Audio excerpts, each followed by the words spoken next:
Yeah.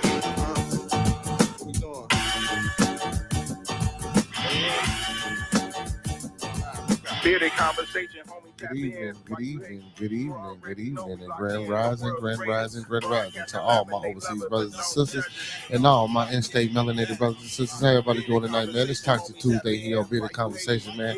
Y'all know what it is, man.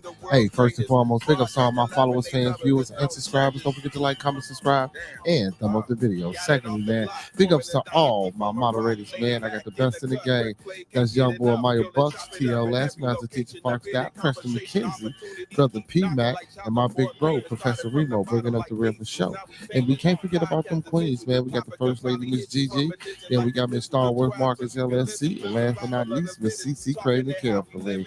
Hey, y'all, don't forget to check out Lynn's Chicago Pizza. They open, y'all, 501 East 61st Street. Hey, also, don't forget to check out Cafe with Grown Folks Play, located 17553 in Hazelcrest, Illinois. And also, man, if you're in the South Suburban areas, man, check out the House of Health and Wellness, located 1400 Torrance Avenue, Suite 213 in Calumet City. Also, man, if you're over East My Way, check out the Urban Lunch Cafe, man, 2911 East 79th Street. That's 2911 East 79th Street. Oh, and if you want some good soul food, man, check out Dan Soul Food and Bakery, located 2523 West 79th Street. What's the question marks for, Diablo? What's the question marks? What's the question marks for, man? Yeah. But man, make sure y'all check out them places, man. Y'all make sure y'all check them out. Get there, get in the building, and when y'all get there, let them know Bearded Conversation sent you.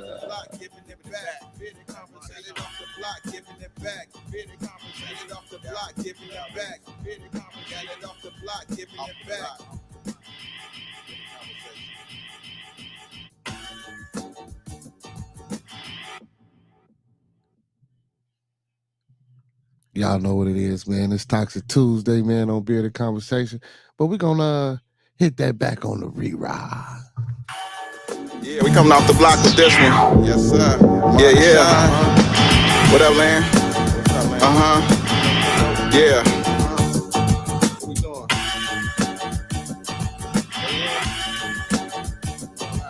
Bearded conversation, homie, tap in. Why you hate?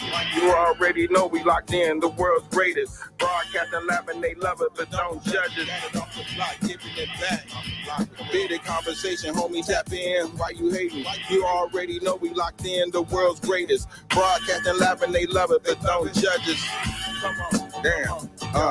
Got it off the block, forming a dynasty from a rock. Laid back in the cut, press play, can't get enough. Yo, let's chop it up in every location. A bearded conversation, opportunity keep knocking like child support payments. Started from the bottom like basements, now we famous. Podcast official, the topic will probably hit you from a distance like a pistol. Subscribe so you can listen to survival of the fittest. We talking it how we living it. Rolling like a dealership, managing several businesses. T-shirts, podcast, no, you don't need a membership. Just follow us on YouTube, Knowledge Supreme Infinite. Chicago got a dipping exotic, let's talk about it. Going live, check your notifications so you can holler. Or leave it in the comments, debate it, just being honest. Chicago topics, worldwide views, we supersonic. Big Angus Congress, circle back round like every week. Tell a friend off the block, it's where we meet.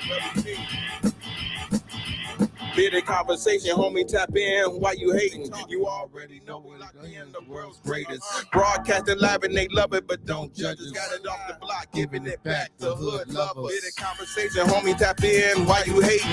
You already know we locked in, the world's greatest. Broadcasting live and they love it, but don't judge us. Got it off the block, giving it back. Come on. The hood lovers. Off the block, giving it back. The hood lovers. Broadcasting live.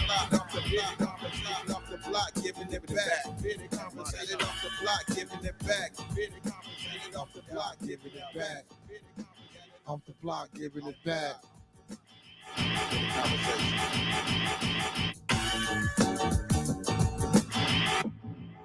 Yo. Welcome to another episode of Bearded Conversation, man. I am your host, Beard Genghis Khan, aka the Khan Man. BKA, Mr. BGK, man. How everybody doing tonight, man?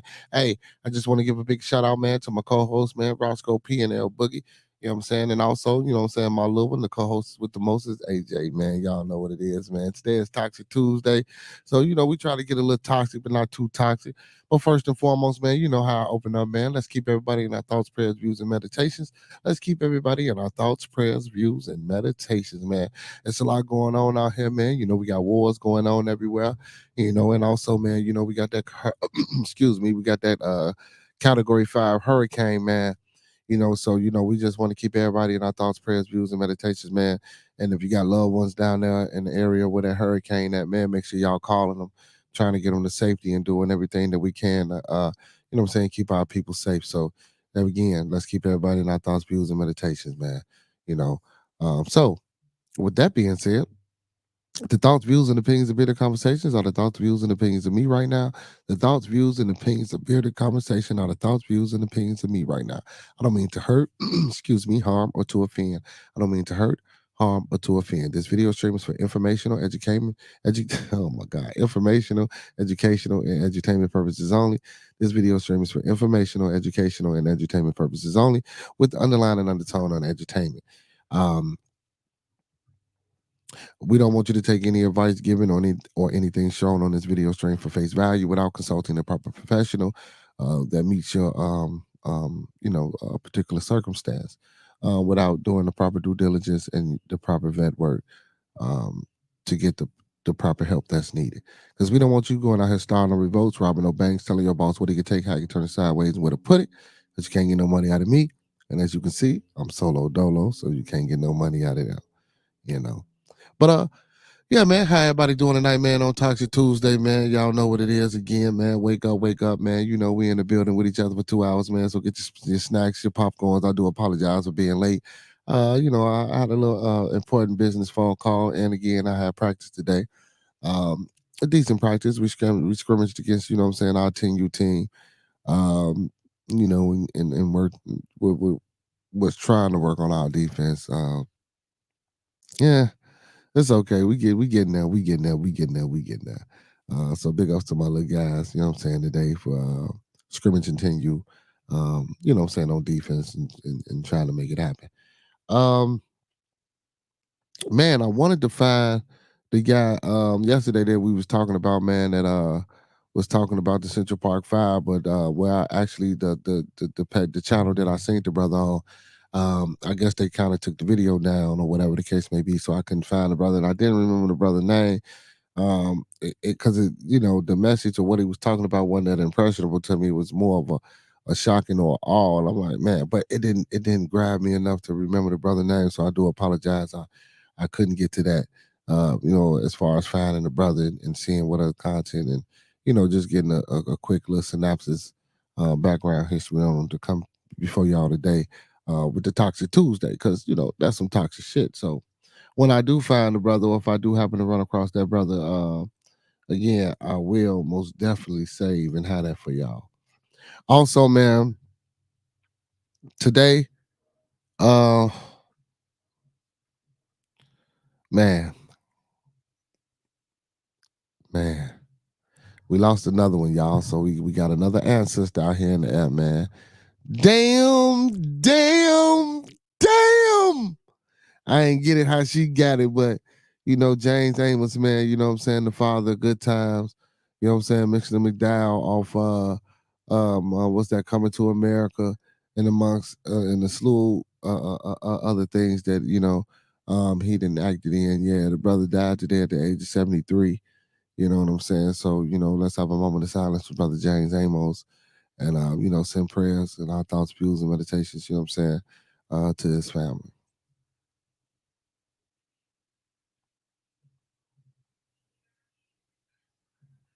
RH, Mr. Amos, man, I love Good Times, y'all. We steady losing our ancestors, man. We steady losing our ancestors, man. Hey, so I was just on the phone call, man, and was talking about production, basically, pretty much. You know what I'm saying? Like, holding people accountable, holding the kids accountable, maybe changing the way, what I'm saying, one do things in order to get things done, like, because, when you're in charge, when things going well, you get praises. When you're in charge and shit go wrong, what I'm saying, you the fall guy. And the conversation was maybe, you not doing what you need to be doing to be getting the kids to practice or to be getting involved with the parents. And I'm like, well, shit, what can you do? You tell them, look, we having a team meeting or we having a parent meeting, they don't come. Or you tell them, look, let's do some things or get a fundraiser together and find somewhere we can go out as a team with the kids, the parents, and what I'm saying, the coaches, and bond that way or do something of that nature. And again, maybe that's not always the case. And then, okay, well, shit. All right, well, let's maybe I'll have a party or something, we drinking and shit or something like that. And we can probably, what I'm saying, get something going that way. Now that I do understand, because I know I got a lot of younger parents and some, it's a mix. But you gotta I get the fact that you have to be a chameleon and code switch and adjust to the circle and people that you're around. But still in all, you can do it's not about, for me, I don't see it as I'm doing something wrong or I'm not reaching or I'm not saying nothing right or I don't have enough bullets in my gun, which could be the case. And I'm up for advice and solutions and willing to try anything. I'm not stubborn. When I say if I was, when I'm talking to somebody and they telling me that, and I'm like, well, I don't see it that way. That don't mean I'm not listening. Or that don't mean I wouldn't try. Uh, you know, a different way. And I do understand everybody doesn't think like you. I do understand everybody don't care or have the same type of drive and determination or motivation and inspiration that what I'm saying ones might have. I get that. Individuals are different. I get that just because I might do things for my kids that I might be expecting a little bit more too much for the next person to do the same thing for their kids.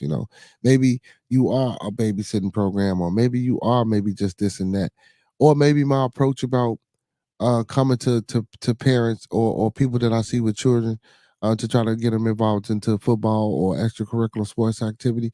Maybe I'm not presenting the right message. Maybe me just saying, well, how do they like to play? How they ever play? Well, look, come check me out. Yada yada yada. Not saying that that is exactly what I say, but you make it sound good. Or so I was just on the phone with my advisor, and he was like, "Well, have you ever watched Dion on TV?" Not really, but I seen him.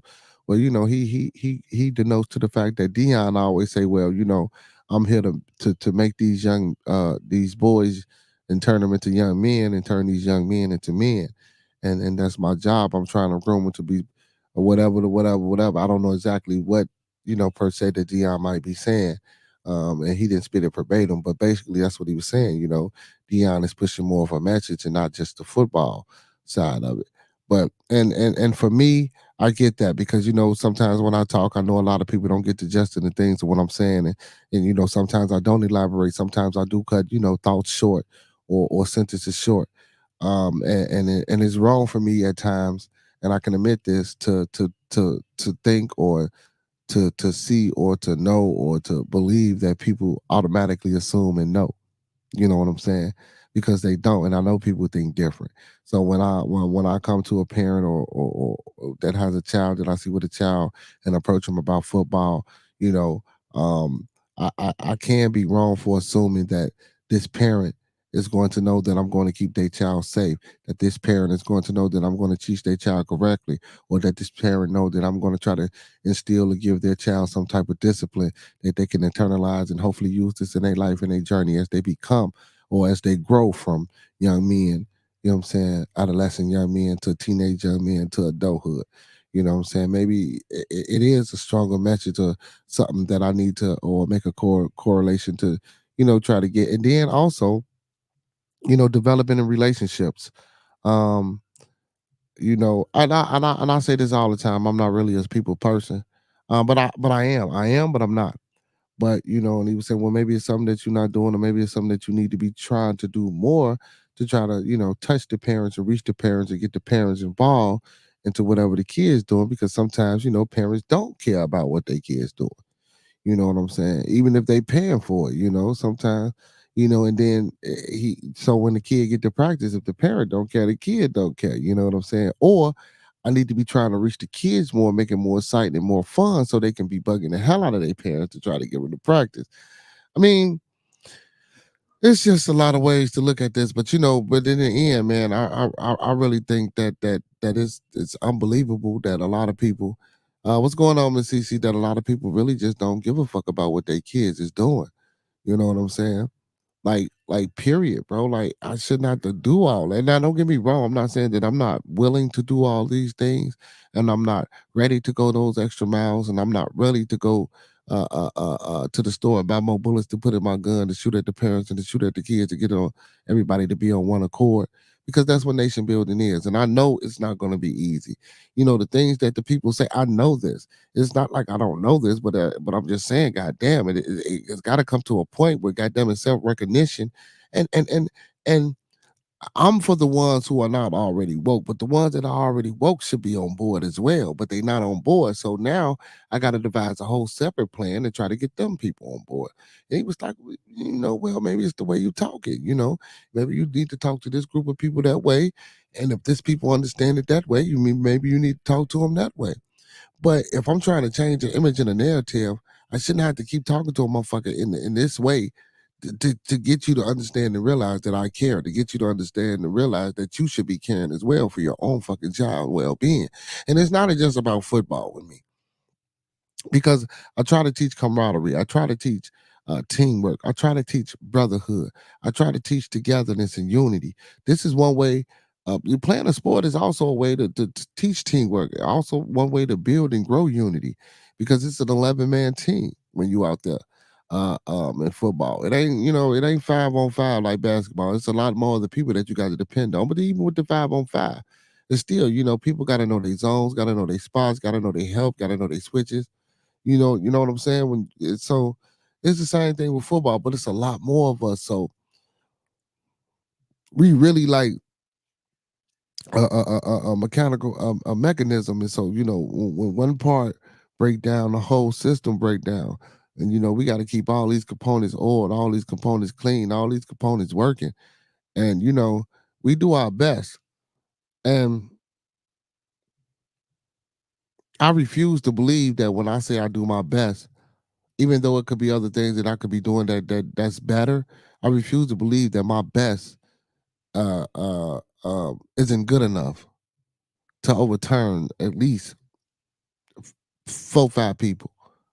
You know, I could sell or be the, well, I ain't gonna say be the best seller, because if I was the best salesman, the product would be getting sold and the money would be coming in. But I could have the greatest pitch, and not really. You can still have the greatest pitch. And then my guy, he was like, well, well, shit, look at it from a pimp's perspective. I'm sorry, perspective. Um, when they get out there and they talk slick at the mouth, was quick at the tongue and shit like that, what I'm saying? They not worried about the nose, you know what I'm saying? They just worried about the yeses. So since they not worried about the nose, even if they hear no, they ain't even trying to do that because they pushing a yes on you.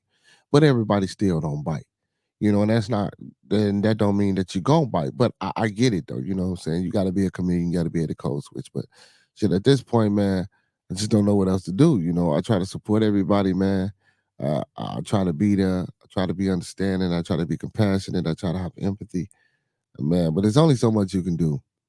But I'm gonna work at it. I'm gonna work on it.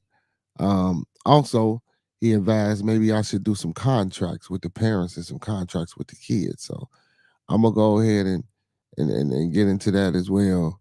You know what I'm saying? It just I'm gonna just see how it go. I'm gonna start now and see how it play out from here to the end of the season and moving forward. So, you know what I'm saying? The next place I go, or if I stay here, whatever I decide to do, you know what I'm saying? I'm gonna make sure I have that readily available and implemented already. You know what I'm saying? So once I print this out and say this into my, what I'm saying, my computer system, my files, or whatever the case may be. You know what I'm saying? I think this is something that I'm gonna try that. I think that's something now that's an idea that I like. You know what I'm saying? Having these contractual agreements between me and the parents, between the kids and the parents, and then the kids and me. You know what I'm saying? So we all three of us can be on one accord, one page, know what we're working towards, know what we're trying to do. You know what I'm saying? And maybe communicate better when kids can't show up or when you can't bring, and see if we can carpool and things of that nature. But it's hard to get them in the meetings. So it's ways to be efficient and to make it run better and to get things happening the way they need to be happening. So yeah, he say. So what will that contract state? So and that's one thing because he sure asked me, brother, boy, what you listening to the conversation, Diablo? I'm fucking with you, D. Why you my man's now, boy? So the contract. So now for the parents, David Collins, he say you was going to take. so so the contract for me and the parents, an agreement that I would have with the parents is that first communication, involving the practice days are Tuesday, Wednesday, Thursday from 6 to 8. If a child can't make it, I would like to be notified at least an hour before practice time. Um, Also, what I'm saying, can you agree to getting your kids to these practice times? And if you can't, I need to be notified an hour before practice time. If your child doesn't, what I'm saying, keep a certain grade average, or if your child doesn't participate and do the things inside of his household, I need if we can work together, and I can also get a child some type of if it's okay if I was to discipline the child as well. Also, every since we practice 3 days a week, I want a week, one day out of those three practices. Can you agree to a parent meeting? You know what I'm saying? And because we practice from 6 to 8, maybe 15 minutes before we start practicing, so that also can assure that you're on time bringing your kids. Because at 6:15 on these specified days, we're going to have a meeting where we go over the things that I'll be teaching, well, the things that we didn't learn so far, the things that I expect, and the changes and the growth that's happening within your child. So that way I can report to the parents about what's going on in the practices with their child, and maybe the things that they can go home with and work on their child. Now with the kids, I would also have an agreement, man, showing up on time for practice, making sure you got your jerseys over your make sure you got your jersey over your shoulder pads, making sure you always got your mouthpiece, making sure you don't take your helmet off in practice. You know what I'm saying? Making sure when it's time to exercise and stretch that you will participate and be readily available to do the things that are to be done in practice. Then also with the parents, I could talk to the parents, and then we can work that out about the agreement that the kids and the parents can have. So like if a child's not doing something inside of the household, if he signed this contractual agreement with his parent, if the parent comes to me and says, well, look, he's not holding up to his end of the bargain with the things that he need to be doing, and we didn't sign this agreement, and so now we can talk, and I understand, okay, well, this is why he's not coming to practice, and then maybe we can all sit down together, what I'm saying, as a group. And I know it's hard because I know a lot of people don't want you in a what I'm saying? Not saying that I'm trying to parent or be the kid's mother or father, but I'm willing to, be a liaison, or be a person of interest in the middle to try to see what we can do to bring this thing together. Because I see this is a problem in youth football, not just with my organization, but just across the board. You know what I'm saying? And I've been hearing a lot of things like this that's been happening. And I know I'm not the only youth football program where kids don't show up. Man, if we got coaches or anybody else out there, man, that had the same problem I'm having with the kids in the youth football programs, man, or if you know somebody, man, tag them in this video, send them the link, man, tell them to come on. They can talk, they can get down with me on Toxic Tuesday. But I don't want to just keep it there. But for right now, that's where we at. I don't want to keep it there about the kid. But again, you know what I'm saying? I kind of got rid of my rights about the things that I should be doing, and even with the time that it took for me to start my own and do what I need to be doing. Yeah, I was lazy. I can admit that I was lazy. And wasn't assured that said I wanted to take that step and move forward with doing this. Or if I, really just got up here and was just talking, and did I really want to decide to, okay, well, look, you've been talking this shit. Now, what are you going to do? Instead of me being the ones looking at a lot of conscious brothers and sisters out here, what I'm saying, some that do and some that just don't, that just get up on how the YouTube channels and talk, or not even the YouTube channel, just go to other forums and just talk about things, but actually don't try to present concrete physical solutions to the people. So, I was procrastinating.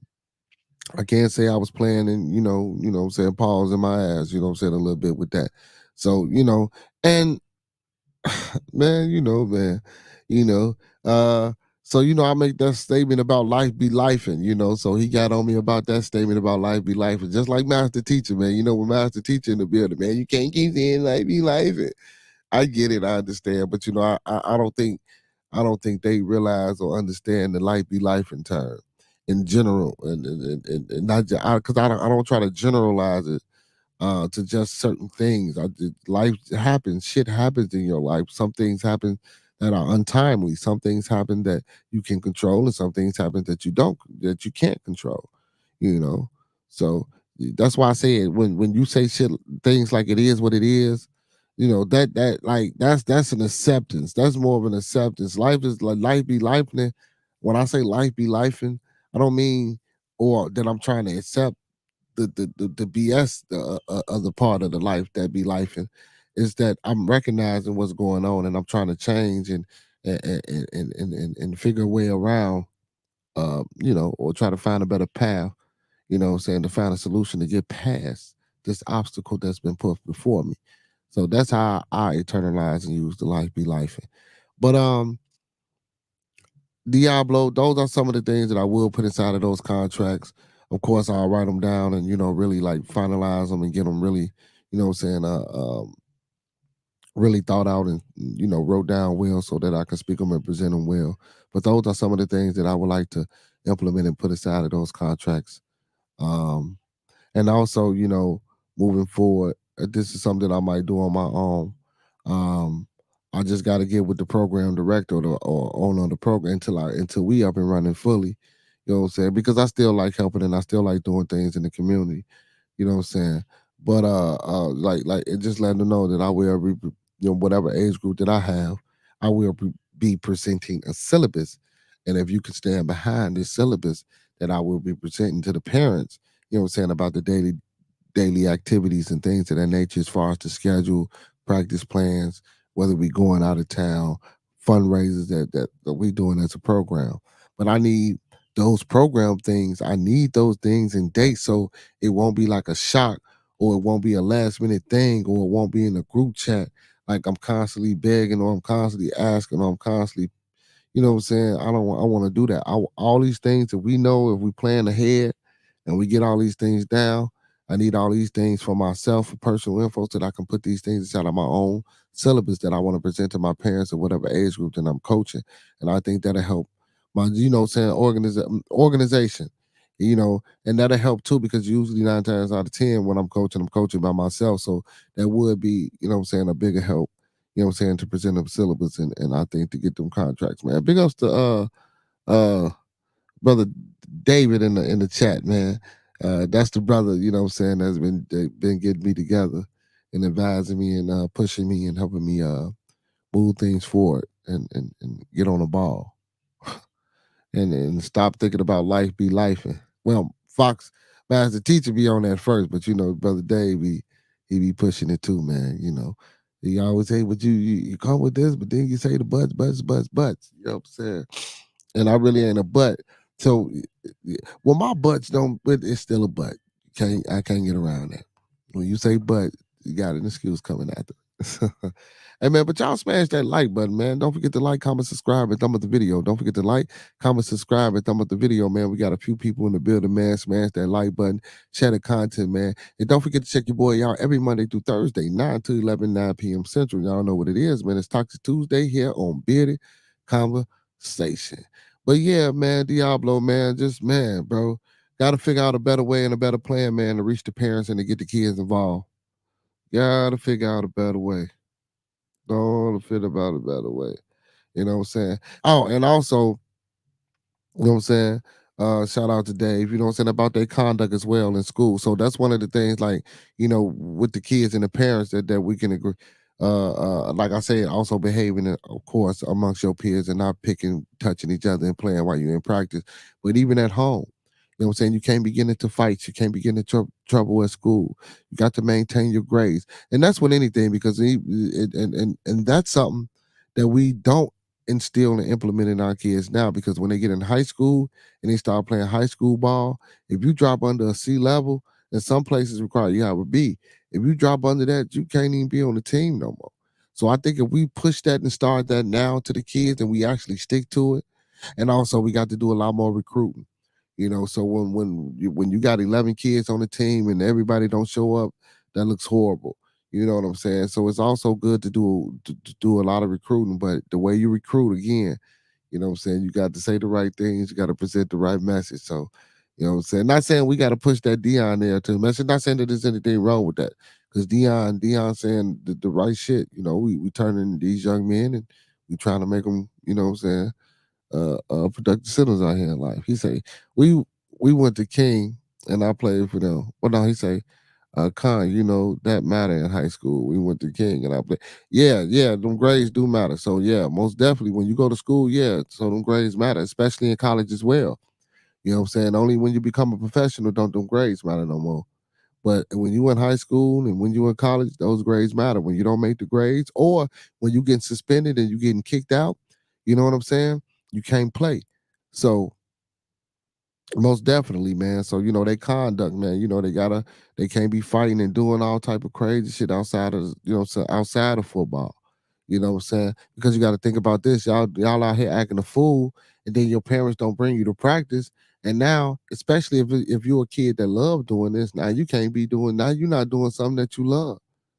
Or if you're a kid that don't have no brothers, and you look at these other guys on your team as brothers, and getting away and playing a piece of mind. See, we don't know what go on in the mind of the kids. I'm so busy trying to figure out what's going on in the mind of these adults, and trying to see how I can get with the adults and get the kids, that we really don't even think about what go on in the mind of these kids. So I really do need to do a little self-evaluation, man, and try to go back to the drawing board and figure this out, and try to paint a better picture and a better narrative and present a better message to the parents and to the kids.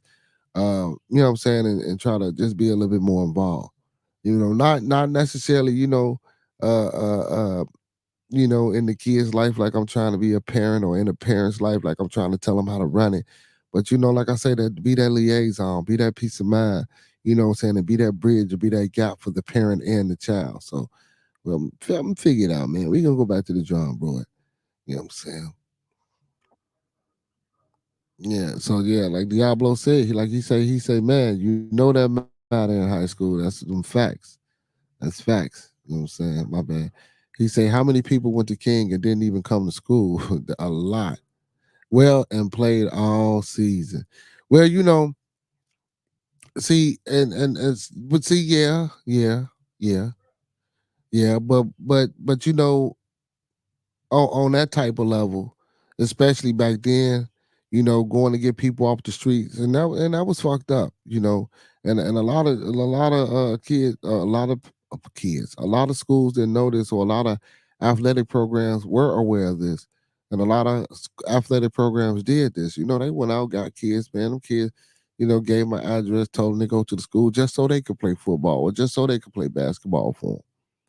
You know what I'm saying? And I'm gonna say allegedly, I'm not gonna say for sure that this happened at King, but word was going around that this happened at King. You know what I'm saying? Went out, fake address, got the kid to go to school just so he could play basketball, and the kid never came to school, you know? Or the kid was felon, you know what I'm saying? When they felon and they still on the basketball team, they still out there starring just because they could score, or just because they could dribble, or just because they could do this. You know what I'm saying? Then it was all about winning. You know what I'm saying? See, but we was teaching it was all about winning, but we wasn't teaching the other aesthetics of it. You know what I'm saying? The mental part of it. You know what I'm saying? The intelligence part of it. You know what I'm saying?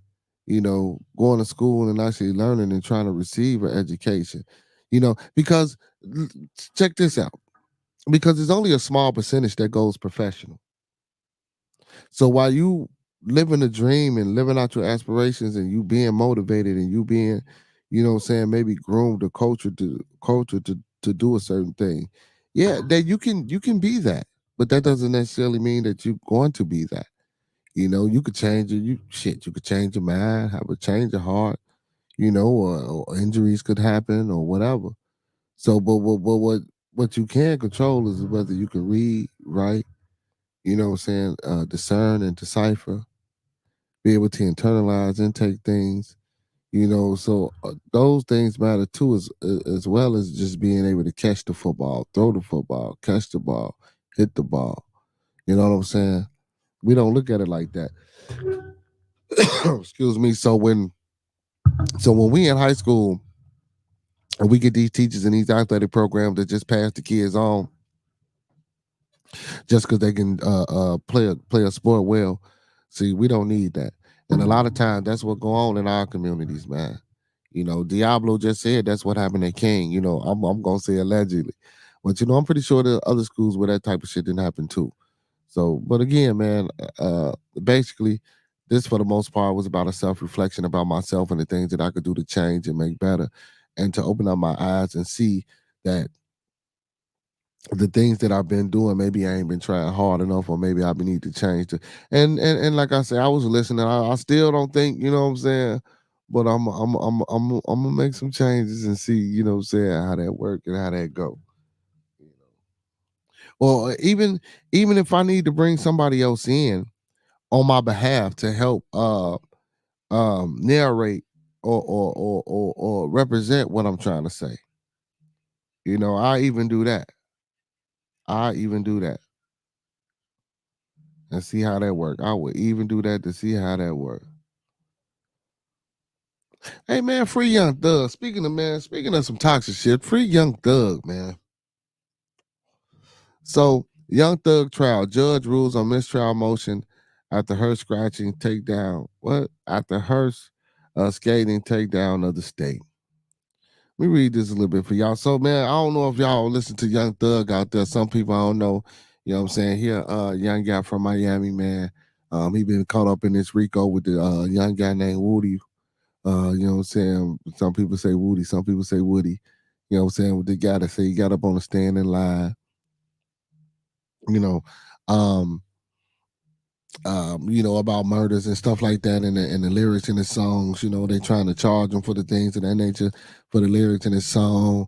And the YFN Lucci dude that was in jail, supposedly, you know what I'm saying, he tried to get him killed and he retaliated and things of that nature.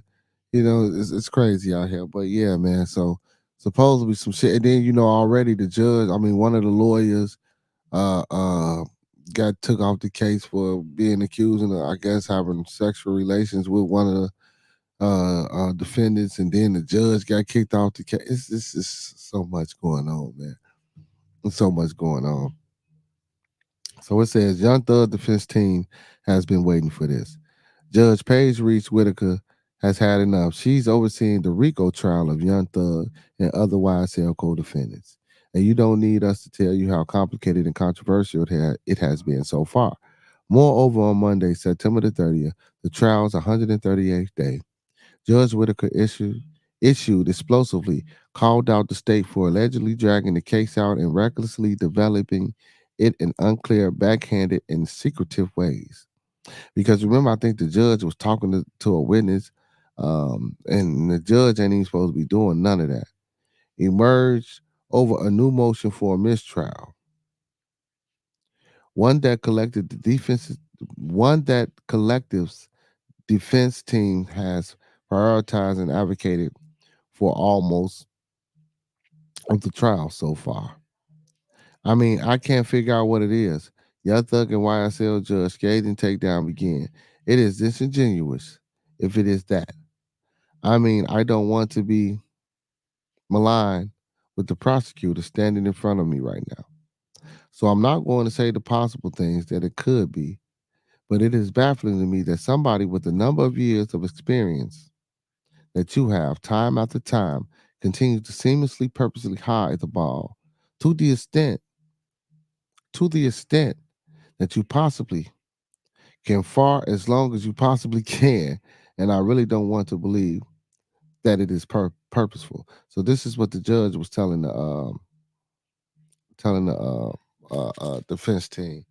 But I mean, and I didn't know judges get fed up with that. I thought judges, you know what I'm saying? Because usually, you know, when they dragging it and dragging it and dragging it and dragging it and dragging it out, either they got some and they trying to see if you break, or either they don't got nothing and they trying to, get time to get, saying everything they need, or shit. I'm not gonna say they making shit up, but however they doing to do whatever they do to get whatever they need to keep the trace going or to get you locked up. That's what they trying to do when they keep pushing that time back. So I encourage a lot of young brothers, man, to stay patient. And if you ain't got no paid lawyer, man, hit that library, start learning and reading and understand the cases that you got. And man, it's crazy. So, and even with that, so they do say that education has a lot to do with some of the people or how you get incarcerated, because they try to say that people who have who haven't been educated are more than likely, or are more than likely to be the ones that are in the penal system that's getting locked up. So if you uneducated, so to speak, and if you ain't got no educational background, 9 times out of 10 is what they saying is that you're going to be a criminal. So you know, man, it's a must that we learn to read, man. It's a must that we learn to write our names and learn simple math, man, mathematics, basic arithmetic, addition, subtraction, division, and multiplication, man. This is important. I don't get me wrong, them fractions, decimals, and them ratios and all that shit. That's important too, but we gotta have the basis and the foundation to understand anything to move forward. Just like I had to understand and realize that even though I feel as though it's not a problem, and I'm doing things the way I should be doing things, and handling things the way I should be handling things. But if I'm not getting those results, and those results are not smacking me in the face, or those results are not overwhelming to the point where I got to be like, damn, I'm doing it. What I'm saying? If I'm not getting that feeling, then that means, what I'm saying, absolutely, it's something that maybe I can change, or maybe it's something that I'm not doing. So for me to just try to, or anybody for that matter, to try to just step away from the blame completely, it's crazy. Especially when you're involved in something like the brother was trying to explain to me. You can't say this and that and the third, but you're involved in it. Now, if you ain't involved in it, and if you just from the outside looking in, observing other coaches or other parents or other people, yeah, I get it. But once you're involved in it, regardless of what you can or can't do, but these are the things that you can do. So since you can do these things, you need to be trying to do these things or work towards doing these things to get shit done that you need to get done. So most definitely, man, big shout out to Dave. But yeah, man, it's important, man. So, and then, we got that no child left behind law now. What I'm saying? All our kids are reading below grade levels, and, lack of understanding and cognitive dissension and abilities ain't there. And then, they put a lot of kids on what they call them, the IEP programs, what I'm saying, trying to give them the benefit of the doubt. We got to stop doing that too.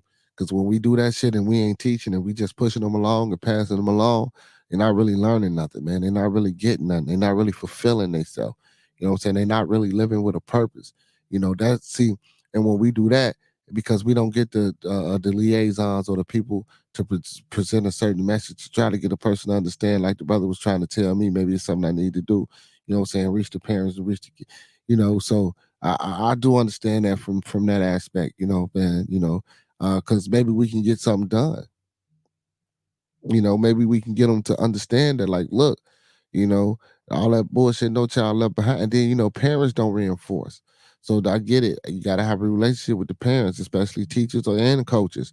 You have a relationship with the parents. Now you can get the parents to try to reinforce what you're doing, whether it be on a football field, whether it be in a traditional classroom, or wherever it is. You know what I'm saying? Now that I'm on board with you, you can get the kids to kind of be like, man, don't you want to do this with mama? Don't you want to do this with, however you get them or persuade them to turn it around. I'm all for it. You know what I'm saying? So that's what we need to be doing, man. But yeah. Yeah. And again, man, I do apologize, you know what I'm saying, for having a late start, Charles. Y'all know how it be. Y'all know how it be. I thought L Boogie was gonna be in the building for me, man. Hey, L Boogie, Roscoe Pete, man. If y'all out there in them airways, man, y'all know what it is, man. Y'all can always hit that link in the chat. Also, my beautiful people, man, and my fellow Beardonians, man. Also, man, if y'all checking out the publication, man, any publication, man, leave a comment underneath, man. Let me know if you like it. Let me know if you don't like it. Let me know if you got a topic you want to talk about, or a specific topic that you want to talk about yourself, and maybe come on and do a presentation. You're more than welcome to hit me up. You know what I'm saying? Via in this chat, via in the back chat with private messages where only I or my moderators can see it. Or you can leave me an email, man, at beardgangiscon@gmail.com. That's beardgangiscon@gmail.com. If you hit more in the descriptions, you can see all the contact info, and we will get back to you.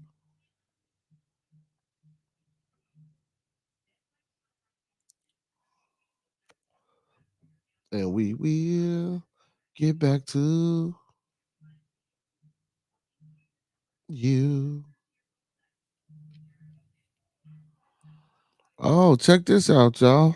15-year-old charged with the murder in the July shooting of the Chicago mail carrier. So remember the lady? Oh my goodness, man. A 15-year-old has been arrested in Iowa and charged with the murder and the shooting death of the mail carrier in Chicago over the summer, police said Tuesday. Octavia Redmond, 48, was shot on her route on Chicago's South Side on July 19th. The shooter fled in a vehicle. The Chicago Police Department said in a news release that the Chicago officers, along with U.S. Marshals, arrested the teenager Monday in Cedar Rapids on a murder warrant. He was extradited to Chicago, where he had been charged as a juvenile with first-degree murder. Police said in a post on X that investigators used footage from the police and private cameras to identify the teen and trace his movements before and after the shooting. The department said that the investigation had also received an anonymous tip identifying him and that they are searching for additional offenders. Police did not answer a question about whether the teen has an attorney. The Cook County State's Attorney Office didn't immediately respond to an email.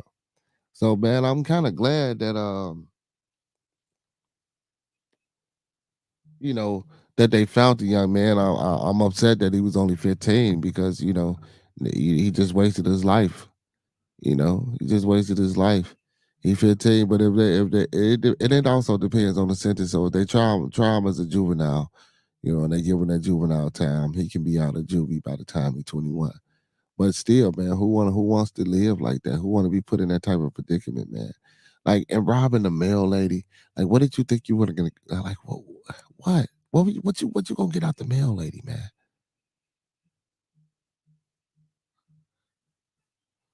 What are you gonna get out the mail lady? Nothing.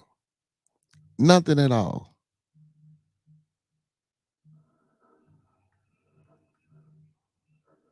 What do you think about towns getting traded to New York? So Da Vinci, or what's his name? Da Vincio, or whatever his name is. Da Vinci, whatever. Him and Julius Randle and the first round draft pick has been traded to Minnesota for Carl Anthony Towns to the Knicks. Me personally, I think mm,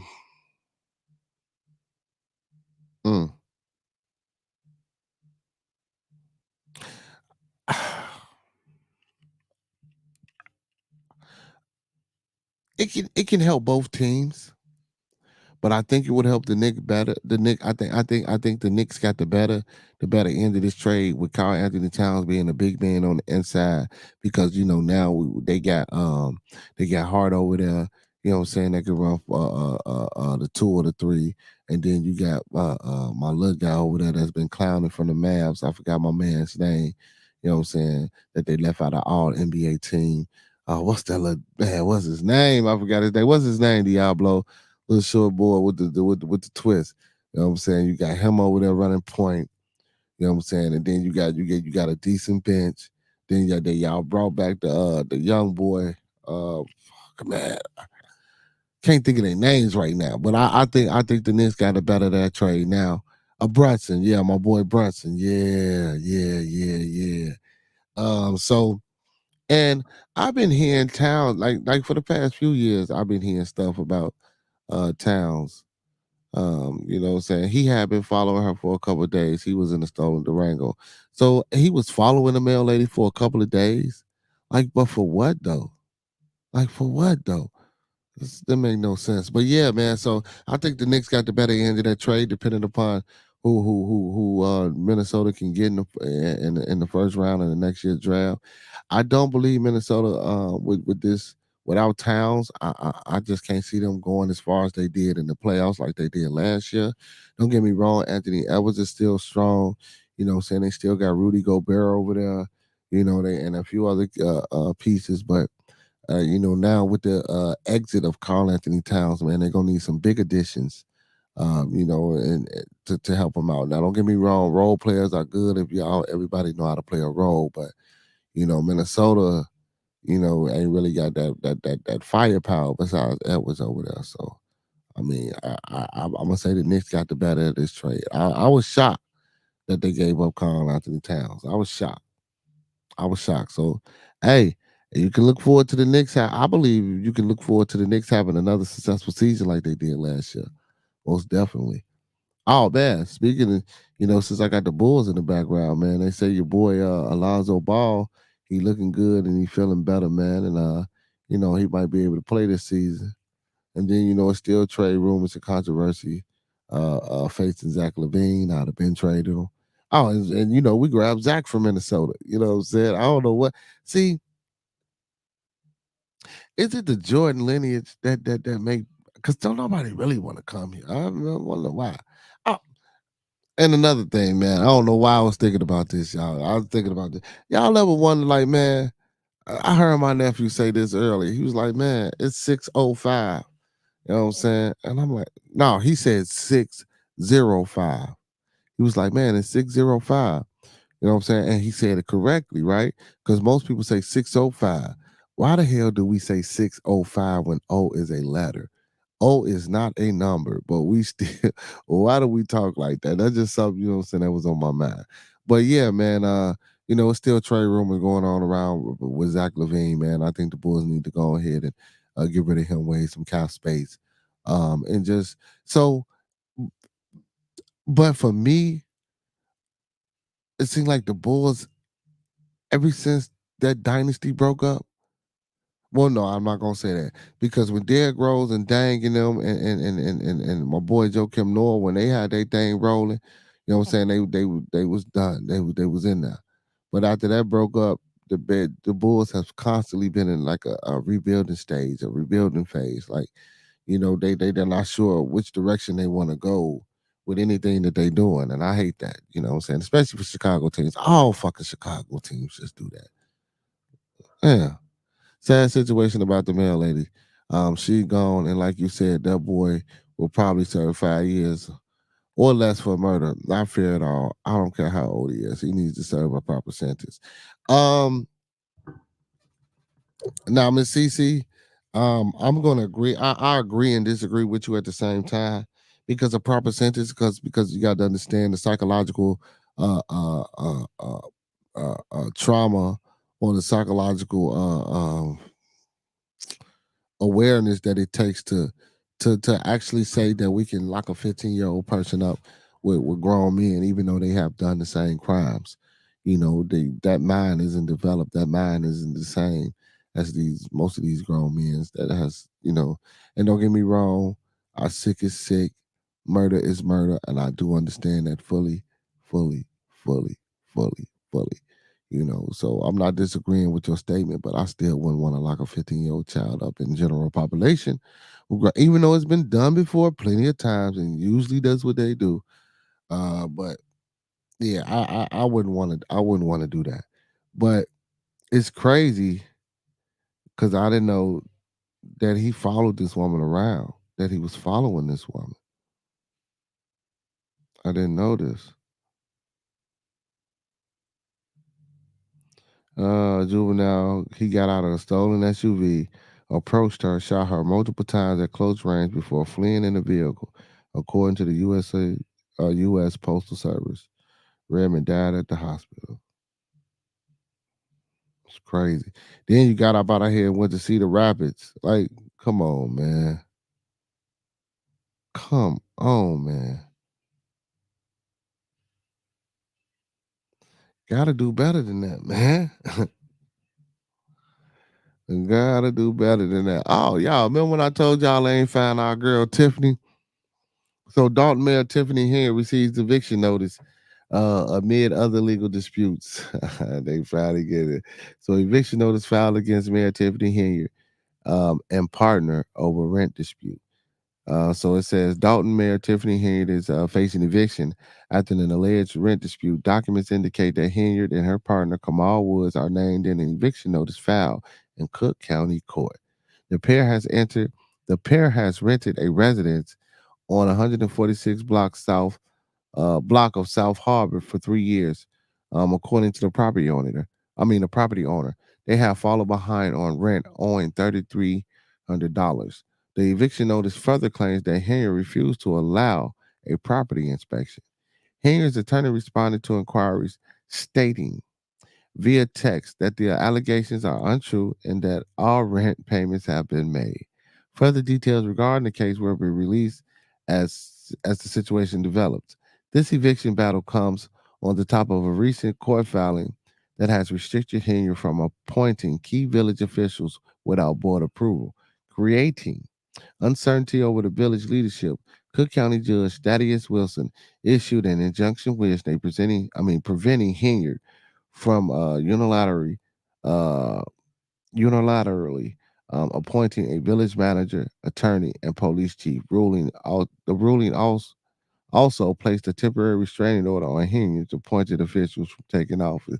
So whoever she appointed, man, they didn't put out restraining orders on them. So if they hit that damn that county building, man, they can't get in that building. That's crazy. Also, man, some wild ass shit I just heard, y'all. Well, just not just heard, but Iran then sent 200 missiles, man, and aimed them at the Israelis. But so far they said it only done minimal damage. Um, and it ain't and no tragedies, no deaths or nothing like that. And then Benahu, you know what I'm saying, he done vowed to get revenge and stuff like that. But um, um, um, Iran said they only, you know what I'm saying, shot those missiles out because one of their Hamas leaders was killed while he was over there. So, this war still going on, man. They still battling. They still tearing shit up. They still reckoning, man. Hey, man, that's again. Even though we hear, man, and like I say, a lot of times the things that they put out here, like L Boogie was talking about, it's a lot of shit going on in the world, but they give us Diddy, they give us the little bitty small shit for us to focus on, and that way, and it takes our mind off this other shit, like even with the presidential election, or the orange man versus the gas station lady, man. They put that in front of us. And they dangle the shit. And Trump done been assassinated twice. You ain't really never heard Kamala Harris speak until she decided to, or until she got nominated to be the presidential candidate for the Republican or for the DNC. I said Republican, I meant Democratic Party or the DNC. You know what I'm saying? And when we get distracted, we don't think about going to find out the policies or the things that they endorsing or the things that they have previously voted for, or previously agreed on. You know what I'm saying? Because we so caught up in the mix with Diddy, we so caught up in the mix with other small simple things. So man, we need to get it together, open our eyes, and wake up, man. There's a war going on, and don't forget about the Ukraine and Russia. They still got they chaos going on. That it ain't ended over there yet neither. You know what I'm saying? Trump said he's speaking up, said that, it's gonna be a cease and desist if he get in office. Hey, listen, I will say this: if I was Trump, man, if you really wanted to win or be the president, what I would do, right now, I will go talk to Putin. Right now, I will go talk to those brothers that you got this relationship with and ask these brothers to cease fire and hope. You know what I'm saying? My bad. I'm sorry, not halt. Halt. You know what I'm saying? All the things that they doing as far as like sending the missiles, as far as like raiding and doing all these things, man. Put a halt to all that. Let's see if we can sit down, work it out, talk it out, and see if we can come to some type of agreement and work out the percentages and things of that nature. You know what I'm saying? And see if we can get it that way, man. It's because I'm pretty sure it's enough of that money to go around, man. You know, and man, pitch it to them that way. And like the phone call I was on. Maybe it ain't being said right. Maybe Kamala said a lot of people don't respect Trump. They look at him as a clown. But maybe the most important people who it is important for that don't look to him like a clown. They really mess with him. He really mess with these people. So if I was the president, if I was you, you know what I'm saying, Trump, man, Get them to stop that shit now. Do you know how many votes you would get if you could cease fire on the Ukraine and Russia, or if you can get the Iranians to stop sending missile bomb? They sent 200 missiles. I read the article. They sent 200 missiles, and I think more or less as a scare tactic again, because it said it only did minimal damage, things of that nature, and there really wasn't no casualties. So I don't think they was really trying to shoot it at. Well, they would, of course, they was aimed at them, but I really think it was more of a scare tactic, just trying to, let them know we here, back up, don't do this. You know what I'm saying? If you do this, we can do that type shit, as far as the retaliation. So, you know what I'm saying? I just want people to be careful. Rich Homie Quan, the family came out. They said the brother died from an accidental drug overdose, including fentanyl. So whatever he was doing, man, hey man, leave them drugs alone, man. Hey, to my youth, to my age people, man, leave them drugs alone, man. If you started that shit in your early 20s and 30s, man, you should be out of that habit by now. I know it's a hard habit to break, but come on, people. Hard. Man, we need some more mental health facilities on the south side of Chicago. At least three. At least three. At least three. And not send everybody who we think that's mentally incapable of living in society, not send them to the damn county, because that ain't rehabilitation. Shit, even if you get locked up in our penal system, that's ain't none of that shit rehabilitation. You know. So we just got, oh man. I don't know if y'all seen this shit, man. Is it me? Is it me, or is Jimmy Butler, man? Is he getting just sweeter and sweeter and sweeter, man? So y'all remember last year, man, the man came out there with the hay yacht, you know what I'm saying? With the perm and shit, with the headland down. So he was just recently at man, this guy, yeah. So I guess he got his stitches, but he got the long lock, like what was that, about four to six braids, hanging down. Man, looking sweet as cotton candy, man. What is wrong with Jimmy Butler, man? And I fucks with Jimmy Butler. Out here looking like cotton candy, man. What's wrong with this man? Come on, Jimmy. Can't be out here like that, Jimmy. Can't be out here like that, Jimmy. Gotta get it together, Jimmy. Wow. Wow, this guy come out here beating on. Oh, wow. Mm, did he hit her? But yeah, Jimmy Butler, man. Man, y'all. Go look up Jimmy, y'all. Look at his new hairstyle. I say, come on, Jimmy. Jimmy B, baby. You supposed to be, man. You supposed to be the man. Jimmy, you out here looking like that. You can't be out here looking like that, Jimmy, man. Oh man, they say something else, man. They say y'all boy P. Diddy, man. They said that motherfucker in there, man. Well, I don't know how true this is. This Suge Knight telling the story. But he like your boy P. Diddy in there going through it, man. He in there going through it. They say he in there going through withdrawals and shit. You know what I'm saying? They say he in there going through withdrawals. He in there going through it. He in there shaking. All type of shit. Oh wow. And Sam Bankman, that's his cellmate. So he got a cellmate. I forgot to tell y'all that. So he got put in there with the Sam Bankman dude. That's his cellmate. And he got a new lawyer. Check this out. Diddy hires a new lawyer who is also representing his roommate, Sam Bankman Fried. He say Sean Diddy Combs hired a new lawyer to try to get out of jail. The same attorney, Alexandra Shapiro, represents Sam Bankman Fried. It said Diddy and Bankman Fried were placed in the same jailhouse. Okay. Sean Diddy Combs is appealing to a judge decision to keep him locked up in a Brooklyn jail ahead of his trial on sex trafficking charges. The new lawyer he picked picked up is also representing his roommate, Sam Bankman-Fried, the notorious fraudster. So that's what he in there for, prodding people. It says court filings show that Combs has hired Alexander Shapiro, an experienced white-collar appellate lawyer who clerked for former Supreme Court Justice Ruth Bader Ginsburg. Shapiro is representing Bankman-Fried on an appeal after the FTX and Alameda Research founder was sentenced to 25 years in prison and convicted by a jury on fraud, money laundering, and conspiracy charges. Mm, mm, mm.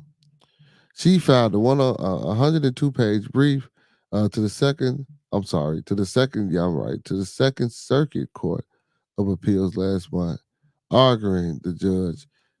She expected evidence from the case in a way that stacked the deck against Bankman-Fried.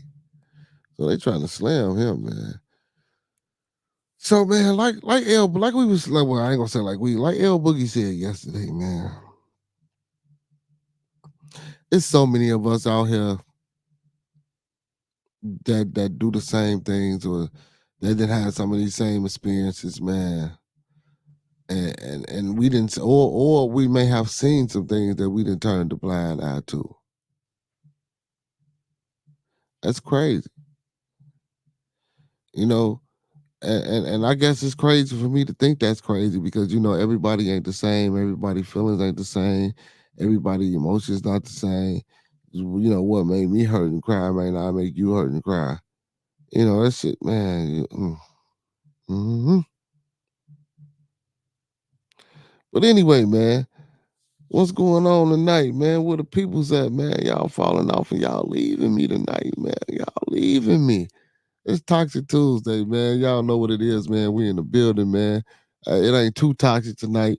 You know what I'm saying? Just general conversation, man. Just trying to keep it going. Just trying to keep it going. Just trying to keep it going. Yeah, but Poe Diddy, man. And then I heard too, y'all. You know, they got some shit with LeBron. So LeBron's supposed to have some type of uh, attachment to Diddy, man, and they they talk crazy. They trying to say LeBron is into something, man. That's crazy. I hope that Mike Tyson fight, man. Y'all ready for that Mike Tyson fight, man? I hope that fight take place, man. I want to see Mike knock this guy out, man. I want to see Mike Tyson knock this guy out.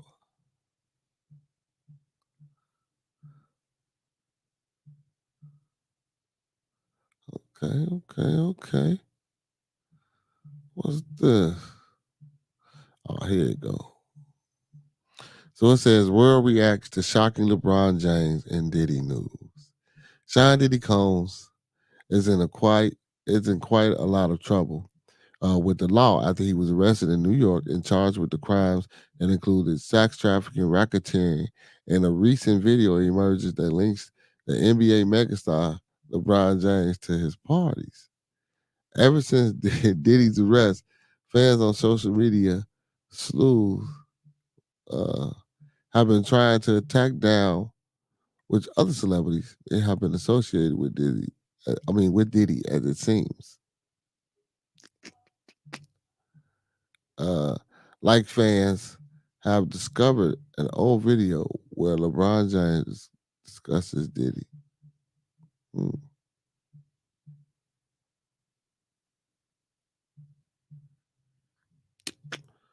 What it say? Hold on, y'all.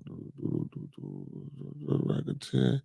Okay. It said ever since Diddy's arrest, fans on social okay.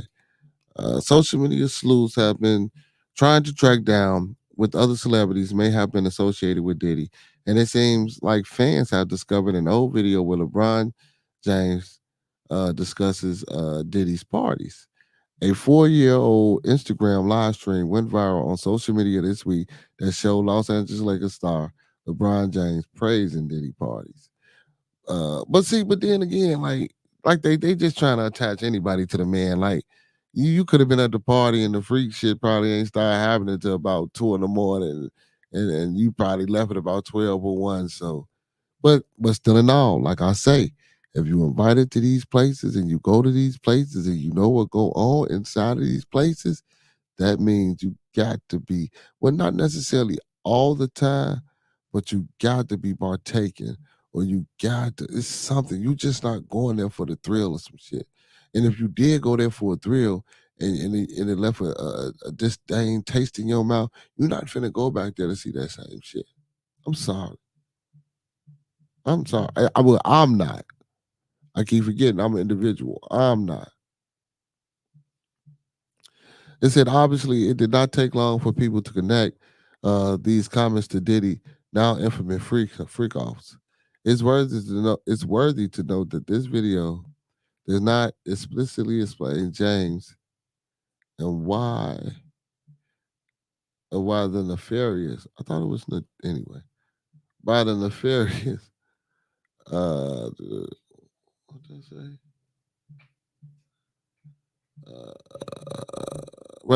Nefarious or illegal, and there is no evidence at all that James was involved in anything Diddy has been accused of. Well, shit, shit, LeBron a billion. Well, shit, Diddy a billionaire.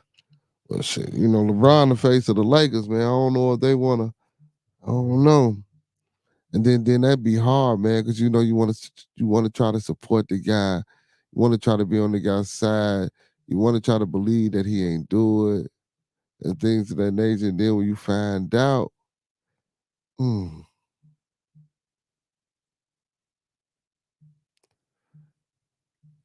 let me see. What does that say? Say, Khan, did you hear about? Yeah, yeah, yeah, yeah, yeah, yeah, yeah, yeah. I did. I did my damn impression earlier. You know what I'm saying? I let the people know he was. We did a little moment of silence for Mr. Amos. You know what I'm saying? I let the people know. You know what I'm saying? The father, good times. The guy that played Mr. McDowell in Coming to America. You know what I'm saying? Amongst other things that he may have starred and acted in. Uh, he died at the age of 73, stuff like that. I had just recently seen the video um, where supposedly, I guess Mr. Amos was having health issues, and people were concerned about his health issues, and I forgot the guy that was there. That was interviewing him or asking him if he was okay and things of that nature. But he was like, man, man, I'll show y'all that I'm okay. Ain't nothing wrong with me. Yada yada yada. I'm in good health. I'm doing this. I'm doing that. And he looked good. He looked good. But, you know, he lived a long life, so what I'm saying. I'm pretty sure. Well, hopefully, I can't speak for the brother because the brother ain't here. That he didn't have no regrets. Hopefully, he did. What he thought he needed to do during the time that he was here. Hopefully, he left some type of legacy, some type of impact on his people. Meaning, melanated wise, and also, what I'm saying, his family, his lineage. Man, he had a great life. 73. You know, some people don't live that long, and he was just privileged, and it was a blessing that he was able to, you know, sustain such a career in Hollywood. And really, I really ain't heard, because you hear shit about everybody. And I'm not saying that he didn't have nothing out there, but you really ain't hear nothing about John Amos. You know what I'm saying? Nothing too bad. Really ain't nothing too bad about John Amos. So yeah. But I did, Miss CT. I touched on that, brother. You know what I'm saying earlier, man.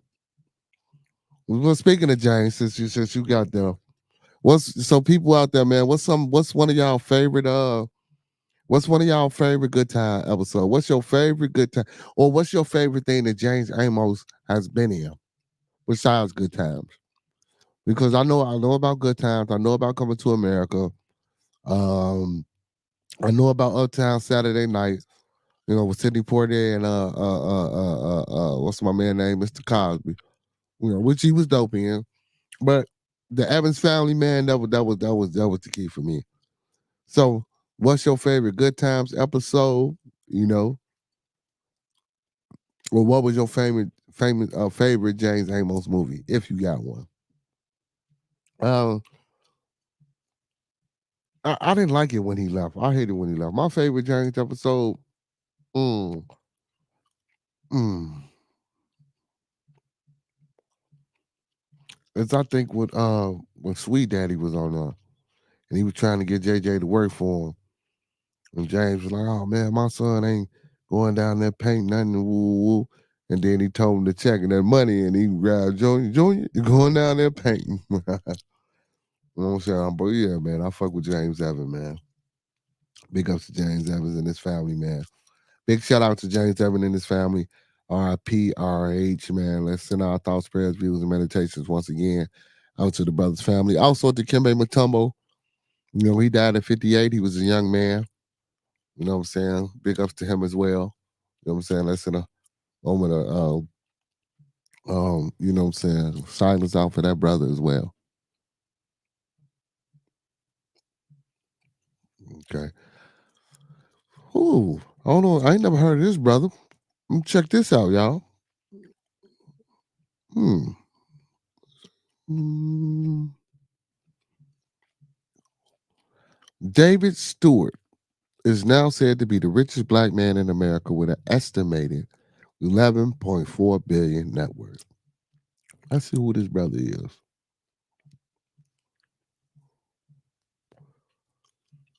Afrotech. David Stewart is the richest black man in America. Forbes has released their annual Forbes 400 list, a definitive ranking of the country's richest people. Featured individuals had to earn at least 3.3 billion, which was an increase of 400 million from the year prior. In total, the net worth totaled 5.4 trillion, which was a 1 trillion increase from 2023. Among listed individuals is Stewart, um, who is tied for number 84 with a net worth of 11.4 billion. Stewart leads Worldwide Technology and IT Management Company as founder and chairman. He launched the company in 1990, and today it has become a solution provider for over 80 Fortune 100 companies. Its website states some of its partners include Cisco, NVIDIA, Verizon, and the federal government. Our expertise in AI, cloud networking, cybersecurity, data analytics, automation, digital transformation, and more allows us to deliver groundbreaking solutions that redefine businesses, revolutionize industries, transform community, and exceeds expectations. We don't just envision a better future, we create it. A statement on the company's website reads, what more worldwide technology is earning over 20 billion annually and 6 billion internationally? Stewart credits his success to being raised in the land of opportunity. The breadth, the breadth and the depth of opportunities we have here, coupled with a culture that allows you to be all you can be, makes it possible for anyone to be successful, said the 73-year-old billionaire businessman. According to the Horatio Alger Association, we have a competitive edge over other countries, and it is important for us to preserve that. It is great that my story is only one of millions in America. I feel blessed to live in this country, in this great country. Also landing on Forbes 400 list, earning spot number 88 is Robert F. Smith with a net worth of 10.8 billion. As Afrotech previously mentioned, Smith is a former chemical engineer who desired to be on the other side of the equation, eventually forging the launch of Vista Equity Partners in 2000. The private equity firm now has over 100 billion in assets and most recently acquired Smartsheet and enterprise platform for modern work management in collaboration with investment management. Company Blackstone for a reported 8.4 billion. This deal aims to close by January 31st of 2025.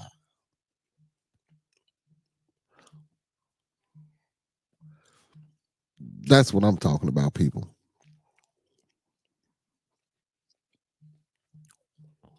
This is what we need to be reaching towards. This is what we need to be striving towards. This is what we need to be motivating and inspiring each other to get to.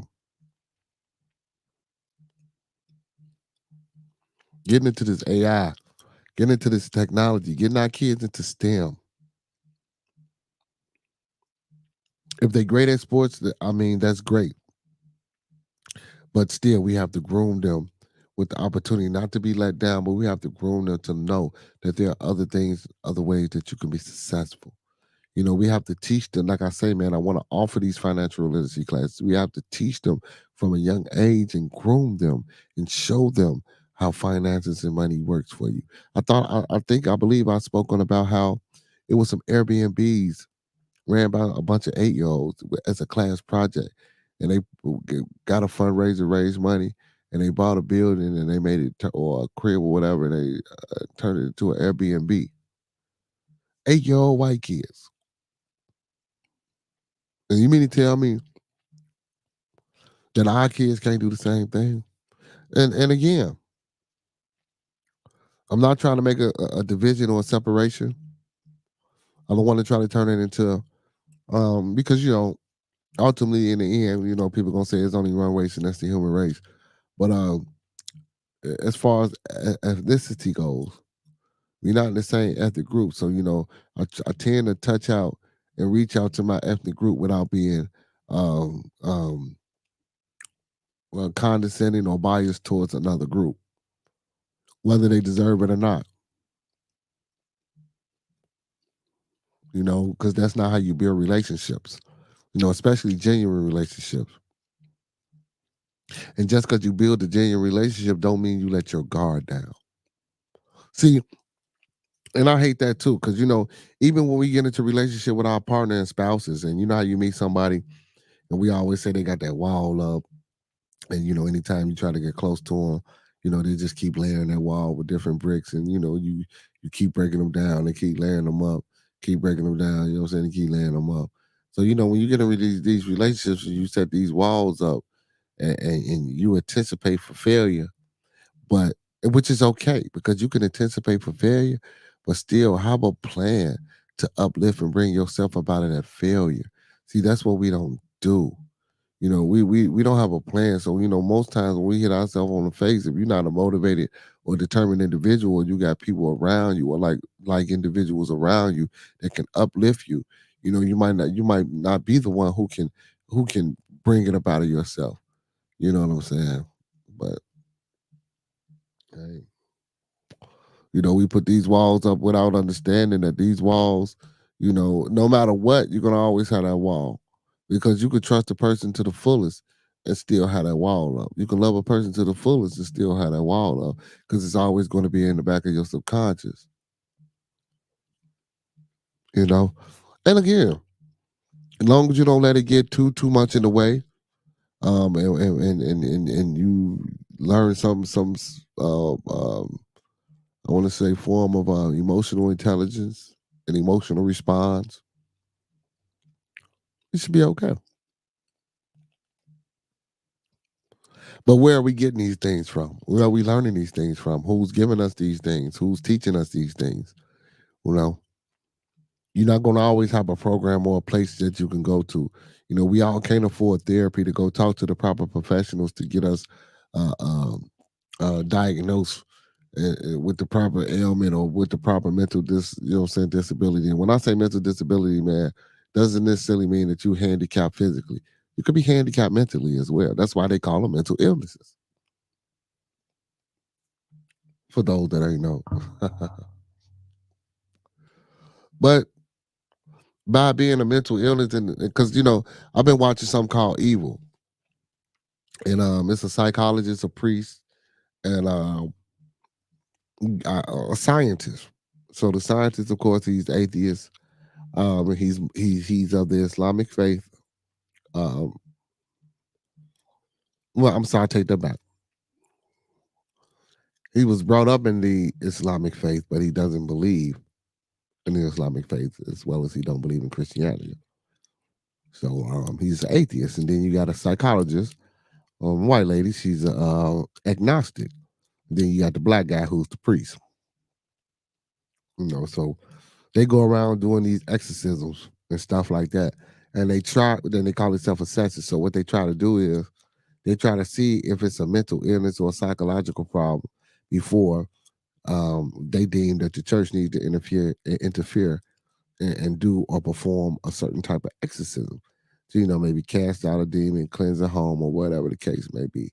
You know what I'm saying? So they had to ask all these questions. So I say that to say, even psychologically, man, we just don't understand. We don't take the time out. Like, so, and this is an exercise that I encourage all to try. When you're having a bad day, things going wrong, when you don't understand um, why these things are happening to you, or why I can't push through my day, or why at a certain part of my day I feel like I can't push through. At the end of the day, go home, man, sit down, get you a pen and paper. I'm saying a glass of water, man. Get the water. Look in the mirror, and when I say look in the mirror, really look at yourself, not for the physical you, but look at the you, the spirit that you put into the world, the things that you done for the day, the things that you wanted to do that you didn't do. You know what I'm saying? Make a checklist about everything that happened to you, or what you wanted to accomplish, or what you thought you should have accomplished, or what you was trying to accomplish. Write those things down. See, and also the people that you came in contact with when you were trying to do these things and accomplish these things, because either these people held you back, either these people deterred you, because you can get held back and deterred on different aspects. They deterred or held you back, or they sent you off course, or whatever the case, or some people was helping towards your cause and things of that nature. Write these things down. So, and then figure out, okay, well, I was supposed to do this, but I didn't make it this way because I wound up doing this with this person. But then when I ran into this person, they were trying to get me to do what I needed to do all along, and things of that nature. Or you could have been by yourself and just been procrastinating and not getting to what you need to get to. Laziness, or forgetfulness, or whatever the case may be. But sit in front of a mirror, man, and go through your day and write these things down. What you tried to accomplish, what you wanted to accomplish, what you didn't accomplish, and write down if you can remember the situations that you were in and the people that you were around when you were trying to do these things that you wrote down about what you were trying to accomplish or how you wanted your day to go, and sit back and reflect. And sometimes you will see that it's not always the people that's around you. Sometimes it's your energy. Sometimes you don't resonate enough, and sometimes you resonate too much. You know what I'm saying? And sometimes that energy can be a negative charge, and sometimes that energy can be a positive charge, you know? But we got to figure out a way, man, not to burn out the ions and the covalent bond of the shit that's inside of these batteries, or inside of this energy that's keeping this energy flowing and going. Again, we talk about all this, man. We always talk about and that was a good conversation, a discussion today on how to project your energy and how your body is just a vessel that's what I'm saying, that's encompassing or engulfing this energy. And we gotta, eternalize that with our brains and with our hearts. And with the thalamus gland in the back, I believe it's the thalamus. Don't quote me. I forgot what it is. It's a gland in the back which operates your oh my God, what is it called?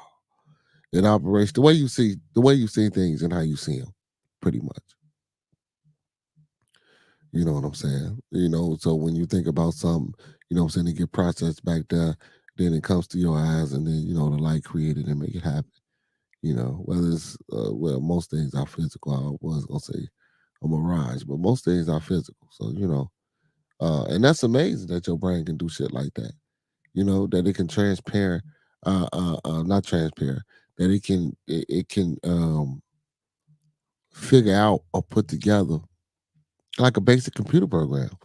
And then you input shit in the computer and let the AI do it. Same shit with your brain. Everything that it sees around and that is intaking, that's what comes back out. That's what comes back out.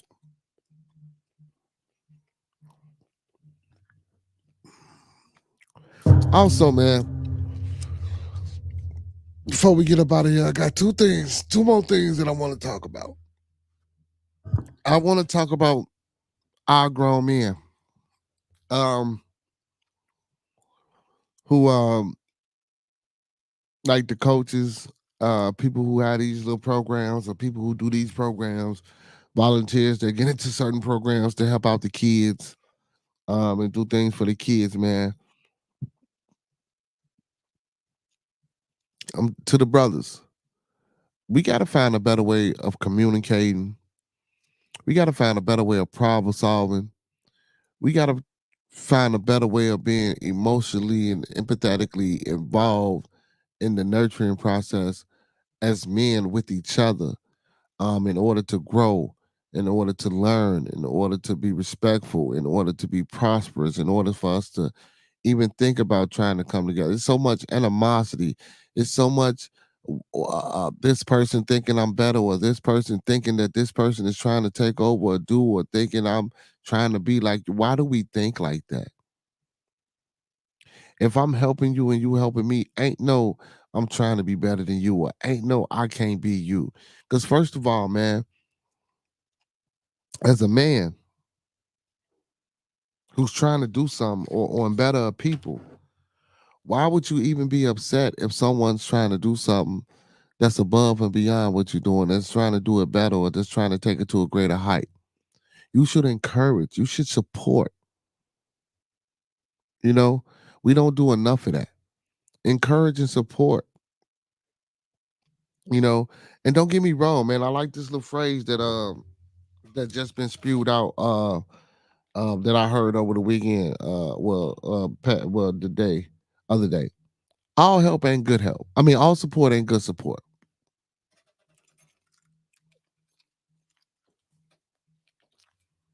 All help ain't good help.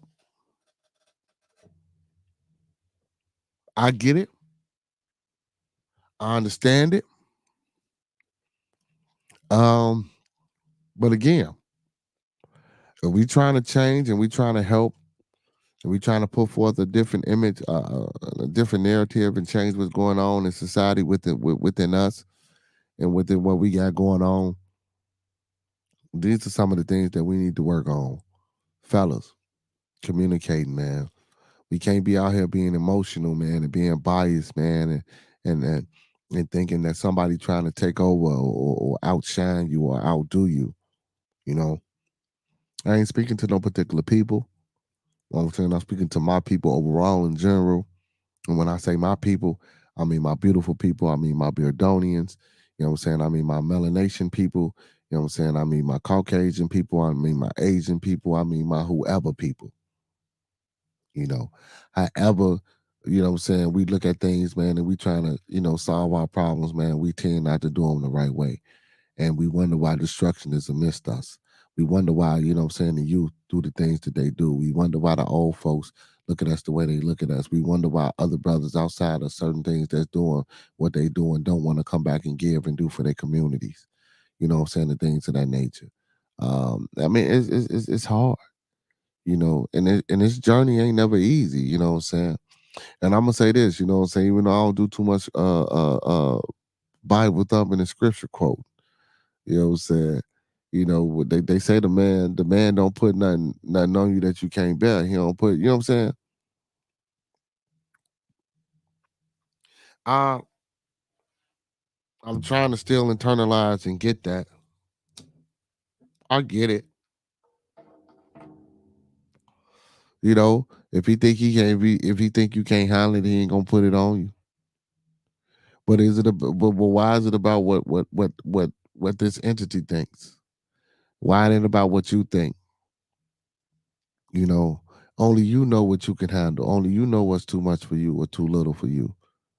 And in essence, as a people, I think we try to take upon too many things, and we done been and too many things have been put on us. Sometimes a break is needed. But during that break process, there's no rehabilitation, there's no reprogramming, there's no rebuilding, there's no rejuvenation. When we take those breaks, we take those breaks, and then we come back and reinvest ourselves back into civilization. I mean, I'm sorry, back into society with the same old screwed up ass, dumbass, fucked up ass mindset. you know. And I'm not looking for everybody to change or debug and reprogram overnight. It's going to be a process. It could be 10, 15, 20, 30, 40, 50, 60 years from now. But it needs to be a progress and a process. Well, it needs to be a process of progression that needs to be taking place, and a progression of process that need to be taking place. You know what I'm saying? We need to see these things so that we'll know that we reaching, that we building, that we climbing, that we moving towards something. Because without that, without a process, without the steps, you know what I'm saying, and then without the things that we need to actually put this process in motion and keep it going. And then if we can't show the progression of the process that we using as the foundation or the rubric or the syllabus of our, process and progression. And I know it sounds like it's double talking and mumbo jumbo because I said, the progression of the process and the process of the progression. It's kind of the same thing, but it's not. You know what I'm saying? But but again, these are the things that we need to be realizing and recognizing and writing down and internalizing and talking about with each other in order to succeed, and also the failures and things. Listen, ain't nothing wrong with telling a success story, but I know a lot of people wouldn't agree with me, but I want to hear about the failures as well. I want to know your trials and tribulations. I want to know what you went through. You know what I'm saying? And us as men, that also goes on into, the communication and the things of that nature, because a lot of men get tough, what I'm saying? A lot of men be tough. A lot of men, they in that masculine, I'm the big dog phase where, what I'm saying, if some shit going on with you, you might be taking it out on another situation with, and I get it. We don't talk to each other. We don't have those type of relationships, those type of bonds, and that type of community, uh, uh, uh, where we do that. Uncle ain't around, daddy ain't around, big brother ain't around, and things of that nature. That's gone and been left the household a long time ago, and we need to try to bring that back. You know what I'm saying? We definitely need to bring that back. Usually when the mother go off, if the mother ain't with the daddy no more, and that's crazy, man. You know how the family don't mess with this.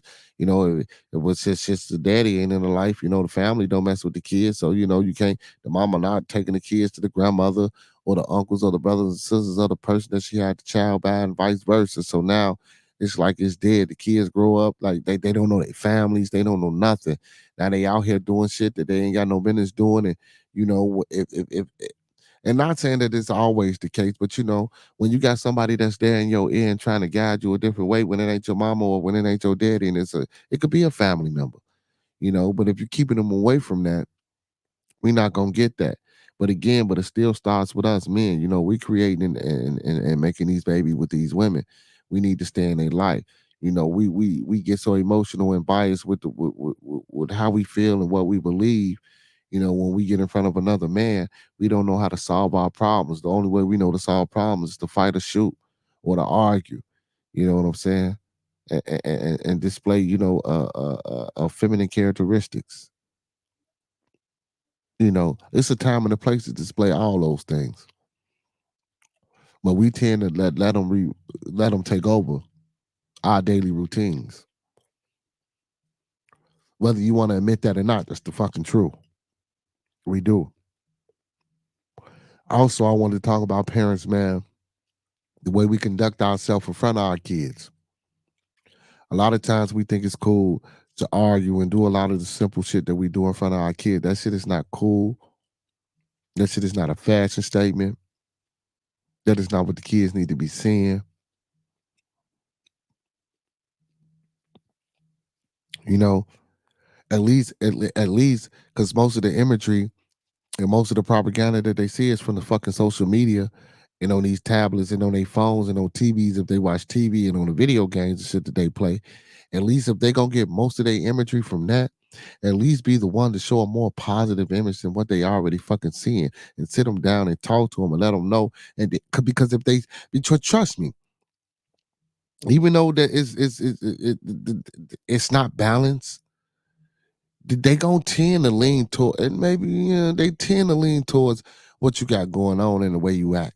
I don't really know too many kids that just steer too far away from, what go on inside of the household. You know, so we got to do a better job, especially when we out in public, man, and especially our women. You know, I said the brothers, but especially y'all women. You know what I'm saying? I just seen a few things that happened, over the weekend and today that, it was alarming and upsetting. And I mean, and it was, I'm not gonna say it was the norm, but it was the norm. The shit that we see all the time that we shouldn't see. Things that could be getting resolved um easily, and they don't have to escalate into what they escalate into. They don't. Conflict resolution. We need to learn it. You know what I'm saying? Trying to come together for a commonality. We need to learn it. We need to figure it out, people. We need to wake up. Also, man, hey man, HBY, man, big ups to HBY, man, helping Black Youth Incorporated, NFP, man. Hey, that's something that I'm trying to start, man. I'm in the process. Well, not in the process. Um, I started the process, and now I'm progressing and writing my business plan. And trying to receive federal grant and federal funding to hopefully get this to get a building, an operable building, and to be able to get the funds that I need to actually hold and have these classes that I'm trying to present to the public and to the people, especially for the youth, and also, I'm saying, for their parents. We're a family. Hey, it takes a village, man. I just ain't trying to reach out to the youth. I'm trying to reach out to the parents, the grandparents, the great grandparents, the aunties, the uncles. This is for everybody. You know what I'm saying? So when we get up and running fully, man, this is something that I want everybody to try to take a part of and to be a part of. I want this to be a family. Not only are we grooming young men, what I'm saying, into being productive citizens in society, we also trying to groom our young women into being productive citizens in society. And we also trying to take parents who don't have um, necessarily all the tools that it takes. We trying to give them extra tools that they might need in their toolbox to help bring their kids up or to help uplift them better themselves. You know what I'm saying? To a point where, they can probably come on board and maybe be a volunteer and do some, some work inside of the organization. But basically it's all about, family, man. I'm trying to make this a family orientated thing, man. Listen, it's about everybody. It's not just about the kids. I know it's helping Black youth. Youth, we all are youth. So for me, when I say helping Black youth, we all are youth. You know what I'm saying? And compared to a day in the universe, we even if you're 80, you're still a baby. You know what I'm saying? We got to know that. Even when you're 80, you're still a baby because you always learning. You know what I'm saying? Now, unless we living thousands and thousands and thousands years, which we not, you still a baby. You might die, what I'm saying? People, oh man, he was 99, 103 or whatever when he died. You still a baby. You know what I'm saying? We got to look at it like that. We still babies, man. No matter how long we been here, man, it's always something that been here longer than us. You know. Hey, with that being said, man, I know it was Toxic Tuesday, man. It ain't really been that toxic. Some of the situations I talk about was a little bit of toxicity. I just didn't want to, what I'm saying, indulge or get too far into it. You know what I'm saying? But yeah, but man, we got to do better at communicating and stop being emotionally biased and deal with things with our emotions. Ain't nothing wrong with dealing with things with your emotion, but logical too. And we got to be able to learn conflict resolution, man. We got to be able to talk things out. We got to be able to sit down and understand each other's ideologies and each other's philosophies and each other's points and hear each other out. And we still can agree to disagree. That don't mean we got to hate. You know what I'm saying? And I get it. All support ain't good support. But guess what? If somebody's supporting you, man, take that fucking support. Don't look at it as hurting, helping. If you don't want to talk to me about how I'm supporting or why I'm supporting, you can't tell me just because you don't want it don't mean it ain't good. You know what I'm saying? And ladies, man, when we out here in these streets, man, we need to conduct ourselves a little bit better in front of these kids. We most definitely do. And me, I'm knocking on me too, man. I got to get my shit together as well, y'all. You know what I'm saying? I got to do a better job on communicating with the parents and getting into the parents and leaning into the kids so we can get these kids to practice. So we can teach these kids how to be young men. So we can teach these kids what a team is, what discipline is. You know what I'm saying? And it's a lot of things that we all could do better, man. We all human. We all make mistakes, man. We all learning. We all growing. And let's continue to do this as a family. You know what I'm saying? Hey, I don't mind for my peoples to come on, man. Listen, if I say anything incorrect or anything off top or anything that might seem too wild, I don't mind the family coming on here talking black to me.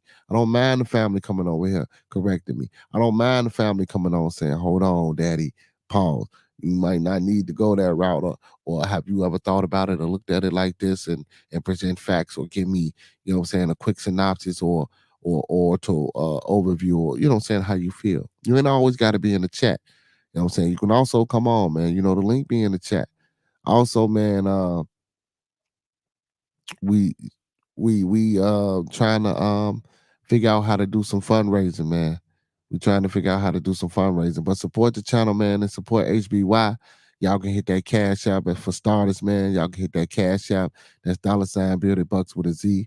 That's $ bearded bucks with a Z. For those in the back that ain't hear me, that's $ bearded bucks, excuse me, with a Z.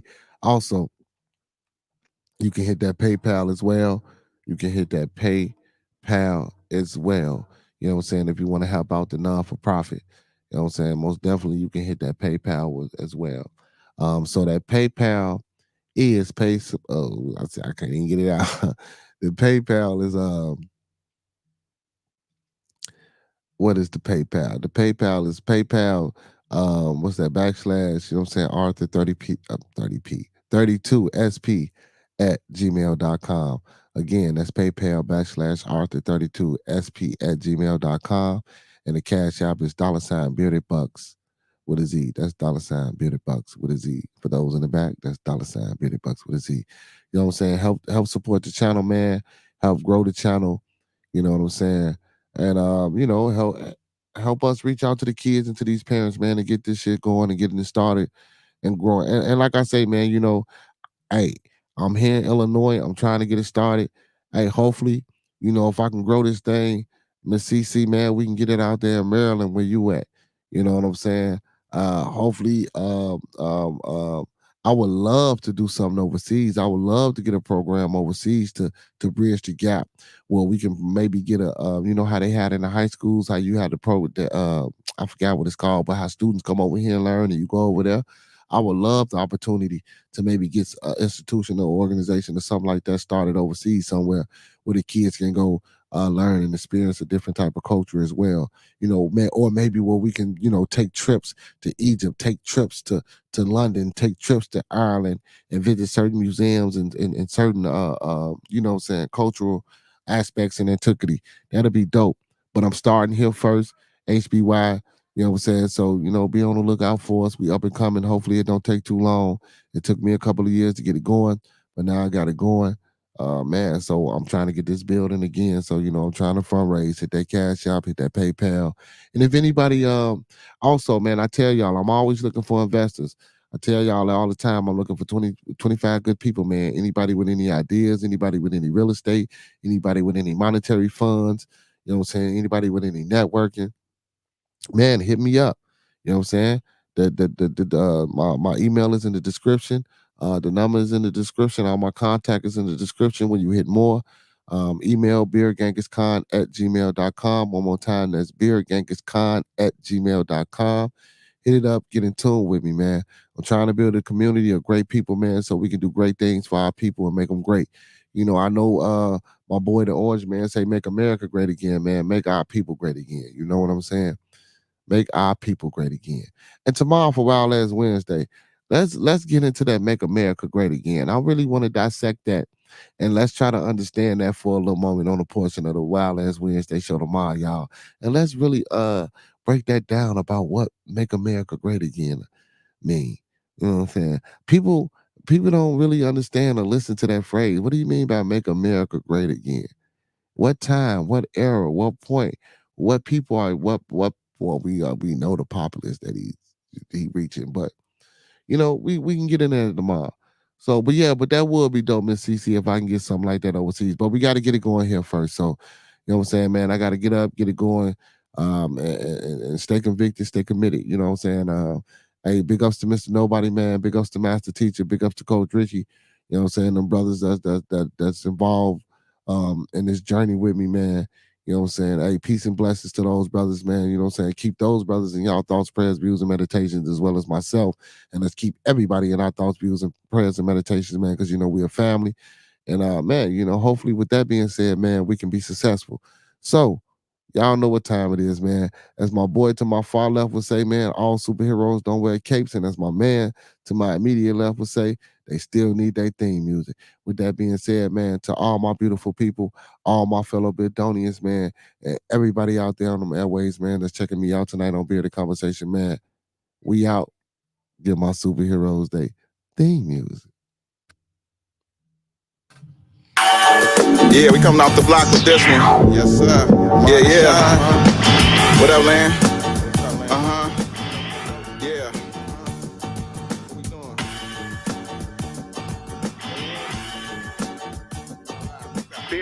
Hey man, big up to L Boogie for producing the track. Big up to Demond Deshawn for them vocals, man. Hey, support your local weed man and support the real local weed man if you got good Scooby snacks. Y'all know what it is, man. Good night. Appreciate y'all for tuning in, man, for another successful episode of Bearded Conversation. Toxiq Tuesday. Check us out tomorrow for Wild Ass Wednesday. Damn.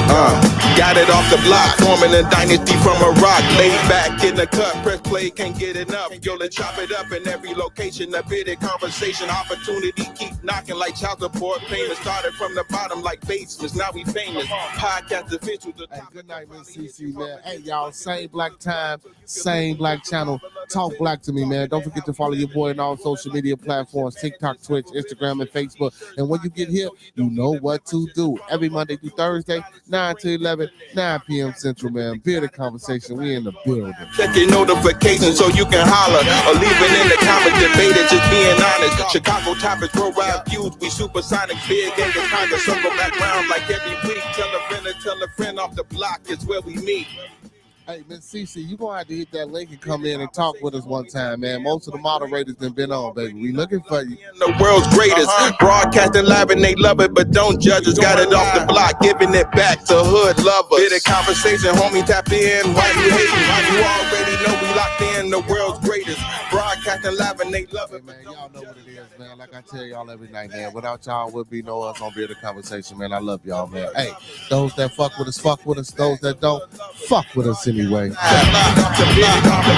the block, giving it back. Bearded Conversation off the block, giving it back. Bearded Conversation off the block, giving it back. Bearded Conversation off the block, giving it back.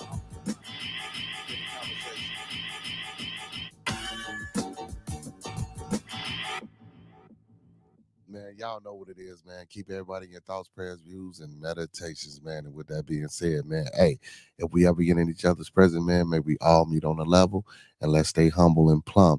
And when we part and leave each other's presence, man, may we always be square. With that being said, man, good night, good night, good night, and good evening, good evening, good evening, and grand rising, grand rising, grand rising to all my beautiful people and my fellow Beardonians. And we out.